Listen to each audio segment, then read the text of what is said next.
নমস্কার বন্ধুরা, খাওয়া যাক চ্যানেল থেকে আজকে বানাবো সেমাই দিয়ে রসমালাই। তা কী করে বানাবো সেটা আপনাদের সঙ্গে শেয়ার করবো। নতুন জিনিস জামাইদের মানে মাছ মাংস খেয়ে একটু মুখটা রুচিটা পাল্টানোর জন্য নতুন জিনিস নিচ্ছি। এই দেখুন, ঘিয়ে ভাজা একদম অরিজিনাল লাচা সেমাই আছে, কোনো অসুবিধা নেই।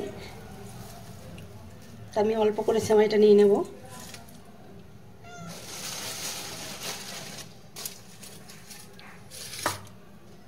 নিয়েছি আমি বাতাসা 150 গ্রাম, নিয়েছি 2টো এলাচ, একটু নুন, যাওয়া যাক রান্না করে। নিয়েছি আমি 1 লিটার দুধ।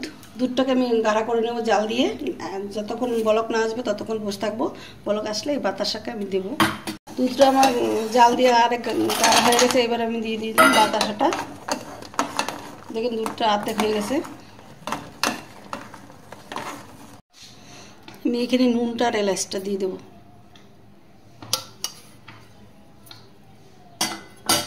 এটাকে আস্তে আস্তে আমি একটু বাতাসটা গলায় নেব।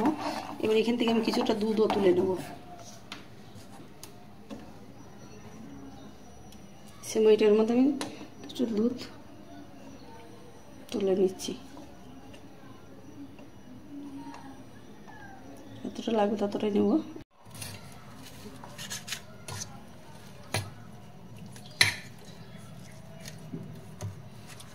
এটাকে আমি আগুনও জাল দিয়ে বানাবো না, বা কড়াইতে পাক দিতে হবে তা কিচ্ছু লাগবে না। ঘি দিতে হবে তা সেটাও লাগবে না, কারণ এটার মধ্যে ঘি দেওয়া আছে। ঘি দিয়েই ভাজা এটা সেমাইটা। দেখুন লাতে লাতে কি সুন্দর হয়ে আসছে। দুধটাকে আমার গাঢ়া হয়ে গেছে। এবার আমি বন্ধ করে দিলাম। এটা ঠান্ডা হোক, ততক্ষণ আমরা ওটা বানাই নিচ্ছি।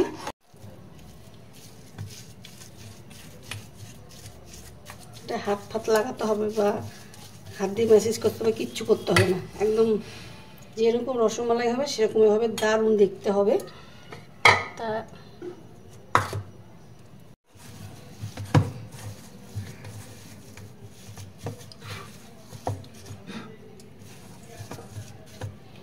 ঠিকই আছে। এবারে আমি লেচিগুলো কেটে নিচ্ছি। দেখুন কি সুন্দর, এক হাতে হয়ে যাবে, কোনো অসুবিধা নেই। যে যেমন লেচি বানাতে পারেন, বড় ছোট যার যেমন খুশি। দেখুন কি সুন্দর হয়েছে। তা আমি এবারে হাতের তালুকায় নিয়ে একটু করে নেব।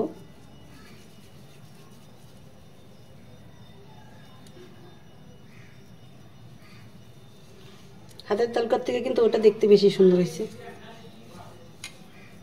তাহলে আমি একাতেই করব, দেখতে ভালো লাগবে।